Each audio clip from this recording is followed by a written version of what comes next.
तो last episode में हमने देखा था कि वांगुक और जॉनसुक की फ़ाइट होने वाली थी। अब इसके आगे देखते हैं।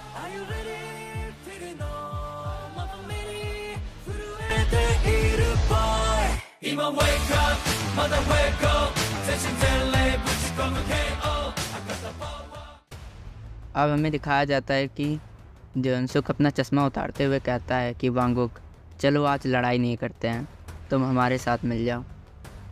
वो वांगुक से कहता है, ऐसी चीज़ों को करने का क्या फ़ायदा जो कि तुम्हें सूट ना करे। तुम्हें हमें एक्सपोज करके क्या मिलेगा। ये सब इस बातों को नहीं बदल देंगे कि तुम पास्ट में एक क्रिमिनल रहे थे।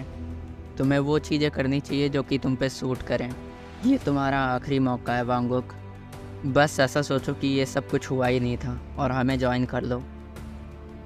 मैं तुम्हारे लिए अपनी टीम में एक ऊँची रैंक दूंगा। अब वांगुक जॉनसुक से कहता है कि तुम कुछ देर रुको। फिर वो रूमी को कॉल करता है। फिर रूमी कहती है, क्या तुम सच में मुझे इस टाइम पे कॉल कर रहे हो जबकि तुम्हें फ़ाइट करना चाहिए। फिर वांगुक कहता है, मैं बस इतना कहना चाहता था कि मैं तुम्हें पसंद करता हूँ। इस पे रूमी काफ़ी ज़्यादा शॉक हो जाती है। फिर वांगुक कहता है, मैं जानता हूँ कि मुझे तुम्हारे बारे में ऐसा कुछ नहीं सोचना चाहिए, लेकिन मुझे लगता है कि अगर मैंने ये बात तुम्हें अभी नहीं कहा तो फिर मैं बाद में पछताऊँगा। और वांगुक कहता है कि मैं पक्का हूँ कि तुम इसके बाद मुझे हेट करोगी, लेकिन क्या हम वापस कॉफ़ी पीने साथ में जा सकते हैं जब ये सब ख़त्म हो जाएगा। और आई एम सॉरी कि मैंने तुम्हें इस टाइम पे कॉल किया जब तुम बहुत ज़्यादा बिज़ी हो। चलो फिर बाद में बात करते हैं। फिर वांगुक फ़ोन काटते हुए जॉनसुक से कहता है कि इतना कुछ कहने के बाद अब मैं पीछे नहीं हटने वाला। फिर जॉनसुक कहता है, तुम एक कूल गाई हो, एकदम मेरी तरह। चिंता मत करना, मैं तुम्हें यहाँ से बिना पिटे जाने नहीं दूँगा। अब हम देखते हैं कि वो दोनों लड़ाई करना चालू कर देते हैं और वो दोनों एक दूसरे को बहुत ज़ोरदार पंच मारते हैं। उन दोनों के मुंह से खून निकलने लगता है। इसके बाद जॉनसुक वांगुक को पंच करने की कोशिश करता है, लेकिन वांगुक जॉनसुक के हर एक पंच को डॉज कर लेता है। फिर जॉनसुक कहता है, ये क्या है, तुमने तो कहा था कि ये बहुत अच्छा मैच होने वाला है, लेकिन क्या तुम बस इतना ही कर सकते हो। क्या तुम बस मेरे अटैक को डॉज ही करने वाले हो। अब वांगुक अपने पास्ट के बारे में सोचता है, जब उसके टीचर उसे जॉनसुक से लड़ने की सारी टेक्निक सिखा रहे थे। उसके टीचर उसे एक वीडियो दिखाते हैं और उसे बोलते हैं कि वो इसे पूरा देखें। हम देखते हैं कि वो जॉनसुक की एक फ़ाइटिंग की वीडियो होती है जिसमें वो काफ़ी प्रोफेशनली तरीके से लड़ रहा होता है। अब उसके टीचर वांगुक से पूछते हैं, तो तुमने इसमें क्या ऑब्ज़र्व किया। फिर वांगुक कहता है, वो बस बेसिक मूव्स ही यूज़ कर रहा है। शायद वो अपने अपोनेंट को बहुत हल्के से मारना चाहता है। फिर उसके टीचर कहते हैं, नहीं ये सच नहीं है। फिर वांगुक कहता है, क्या। उसके टीचर कहते हैं, बेसिक्स मूव्स ही उसके मेन मूव्स हैं और इसके अलावा उसके पास कोई मूव्स नहीं है। वो बस बेसिक मूव्स का ही यूज़ करके चैम्पियन बन गया और उसने कभी भी बॉक्सिंग में इतना भी एफ़र्ट नहीं लगाया। वो इसलिए क्योंकि अभी तक वो अपने किसी ऐसे अपोनेंट के सामने नहीं आया है जिसको मारने के लिए उसे बहुत ज़्यादा एफ़र्ट लगाना पड़े। जॉनसुक ऐसा ही है, वो बस एक बेसिक कॉम्बो यूज़ करता है, वो है डॉज करना और बहुत तेज़ मारना। बस वो यही मूव्स जानता है। फिर वांगुक कहता है, लेकिन टीचर, क्या बॉक्सिंग में बस इतना ही है। फिर उसके कोच कहता है, वांगुक, मैंने ही सब कुछ जॉनसुक को सिखाया है और मुझे सब कुछ याद है कि वो कैसे कॉम्बो यूज़ करता है और मैंने उसे कैसे कॉम्बोज सिखाए थे। मुझे लगता है जैसे कि ये कल ही की बात हो। मैं ये बताना चाहता हूँ कि मेरे पास एक तरीका है जिससे तुम जॉनसुक को हरा सकते हो। फिर वांगुक कहता है, कैसे। फिर उसके टीचर बोलते हैं, वांगुक, यहाँ पे कुछ है जो कि तुम एक आउट बॉक्सर होने के नाते बहुत अच्छे से कर सकते हो। अब हमें करंट सीन दिखाया जाता है जिसमें जॉनसुक वांगुक को एक पंच करने के लिए बहुत तेज़ी से आगे जा रहा होता है। अब हमें एक मूव दिखाया जाता है, an out boxers most iconic move. इस वांगुक जॉनसुक के मुंह पे बहुत ज़ोरदार पंच मारता है।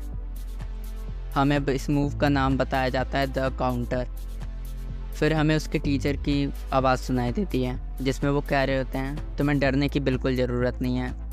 तुम्हारे पास एक चीज़ है जो कि डोंगसियोक ने कभी नहीं सीखा, वो है डेडिकेशन। हम देखते हैं कि वांगुक उसको एक और पंच मारता है। अब हम देखते हैं कि वांगुक अपने द काउंटर अटैक का यूज़ करके डोंगसियोक को हराया जा रहा होता है। अब वो दोनों एक दूसरे के आमने सामने आ जाते हैं।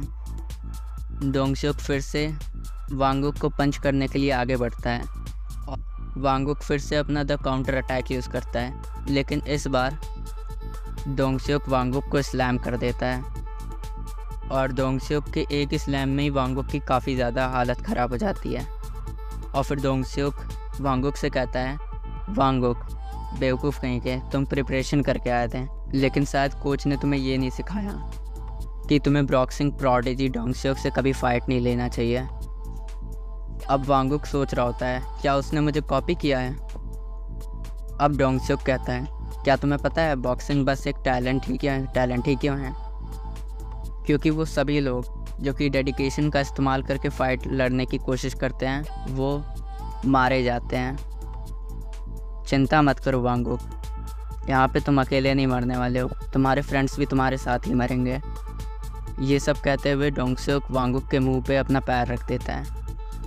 तुम्हें पता होना चाहिए कि हमारे बॉस ऐसी चीज़ों को हैंडल करने में बहुत ज़्यादा ही अच्छे हैं। वो बहुत ज़्यादा स्मार्ट हैं और इतना ही नहीं, वो बहुत ज़्यादा ब्रूटल भी हैं। ऐसा लगता है कि उनके पास इमोशंस ही नहीं हैं। हम देखते हैं कि यहाँ पे जिन्वो की बात बताई जा रही होती है। फिर वो बोलता है, तुम्हें पता है तुम सब पहले से ही मर चुके हो। वो हॉबिन यू कंपनी की बात कर रहा होता है। फिर अब सीन शिफ्ट होता है, हम बाकी सबको देखते हैं और वहाँ पे कोई आदमी बोलता है, क्या वो वही लड़का है जो मुझे उस दिन मिला था? क्या परेशानी है, मुझे माफ़ कर देना भगवान। मुझे लगता है कि जो मैंने प्रॉमिस बनाया था अब मुझे वो तोड़ना पड़ेगा। हम देखते हैं कि ये वही पर्सन था जिसने सियोंगजुन को मारा हुआ था और इसने प्रॉमिस किया था सियोंगजुन से कि ये हॉबिन को नहीं मारेगा। अब वापस सीन शिफ्ट होता है, हम देखते हैं कि ग्यूल और ग्यूल 2 वैन को प्रोटेक्ट कर रहे होते हैं। फिर ग्यूल 2 कहती है कि तुम्हें पता है हम दोनों को साथ में मिलकर इस वैन को प्रोटेक्ट करना है। मैंने कभी नहीं सोचा था कि मुझे तुम्हारे साथ टीम अप करना पड़ेगा। फिर ग्यूल बोलती है, क्यों तुम्हें इससे कोई प्रॉब्लम है? फिर ग्यूल 2 बोलती है, नहीं मुझे कोई प्रॉब्लम नहीं है। और मुझे लगता है कि इस बात से इन लोगों को प्रॉब्लम है। हम देखते हैं कि वहाँ पे बहुत ढेर सारे गुंडे आए होते हैं। सीन वापस से शिफ्ट होता है, अब हम देखते हैं कि वो शिप आ चुकी होती है और उस शिप में से कोई निकलते हुए बोल रहा होता है, वाह मैं वापस से कोरिया में आ गया। लेकिन ये क्या है, तुमने तो कहा था कि मुझे बहुत ज़्यादा केयरफुल रहना पड़ेगा जब मैं इस शिप से उतरूँगा तब। लेकिन यहाँ पे तो कोई नहीं है। अब हमें एक और न्यू कैरेक्टर दिखाया जाता है।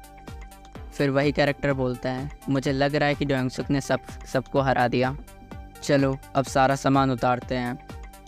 अब हमें फिर से वांगुक और डोंगसुक का सीन दिखाया जाता है। डोंगसुक वांगुक से कहता है, वांगुक क्या तुम जानते हो अब सब कुछ ख़त्म हो चुका है, तुम सभी लोग यहाँ पे मरने वाले हो। फिर डोंगसुक अपना जैकेट उठाते हुए बोलता है, चलो देखते हैं कि मैं किस चीज़ का इस्तेमाल करूँ तुम्हें मारने के लिए। ये बोलते हुए वो अब उठ रहा था, तभी अचानक से वांगुक उसे बहुत तेज़ी से पंच मारने की कोशिश करता है, लेकिन डोंगसुक उससे डॉज कर लेता है। वो पंच उसके बहुत ज़्यादा क्लोज से निकला होता है। फिर वांगुक कहता है, हम सब जानते हैं कि जिन्हो ली बहुत ज़्यादा स्मार्ट है, बट तुम्हें ये बात नोटिस करनी चाहिए कि हम यहाँ किसी विदाउट प्लान के नहीं आए हैं। अब सीन वापस शिफ्ट होता है, हमें फिर से ग्यूल का सीन दिखाया जाता है जिसमें ग्यूल बोल रही होती है, क्या? और फिर ग्यूल 2 बोलती है, क्या से तुम्हारा क्या कहना मतलब है? वो लोग ऐसे ही आने वाले थे। अब हम देखते हैं कि किसी ने एक आदमी को बहुत ज़ोर से एक प्रोटीन का डिब्बा मारा होता है। फिर ग्यूल 2 कहती है, तुमने तो मुझे डरा ही दिया था, लेकिन तुमने क्या उठाया और किस चीज़ से मारा? फिर वो दोनों पीछे मुड़ती हैं। वो देखती हैं कि वहाँ पे 3 लोग होते हैं। उन तीनों के ग्रुप का नाम सूट रायो था।